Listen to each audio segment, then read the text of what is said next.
Hello guys, ഇന്ന് നമുക്ക് cauliflower fry ചെയ്താലോ.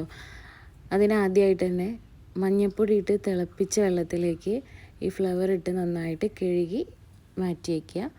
അതിലേക്ക് ആവശ്യമായിട്ടുള്ള 2 സ്പൂണ് കോൺഫ്ലവർ, മഞ്ഞൾപ്പൊടി, മുളക് പൊടി, ഗരം മസാല, ഉപ്പ്, ഇഞ്ചി വെളുത്തുള്ളി paste, pepper powder, tomato ketchup എന്നിവ നന്നായിട്ട് മിക്സ് ചെയ്യുക. നല്ലൊരു മാവ് രൂപത്തിലാക്കിയെടുത്തതിന് ശേഷം അതിലേക്ക് നമ്മൾ കഴുകി മാറ്റി വെച്ച ഫ്ലവർ ഇട്ട് കൊടുക്കുക. നന്നായി മിക്സ് ചെയ്തതിന് ശേഷം നല്ല തിളച്ച എണ്ണയിലേക്ക് ഇട്ട് വറുത്ത് കോരുക. സിമ്പിളാണ്. ഇത് നമുക്ക് ഈവനിങ് സ്നാക്സായിട്ടും ചോറിൻ്റെ കൂടെയൊക്കെ നല്ല ടേസ്റ്റിയാണ് കേട്ടോ.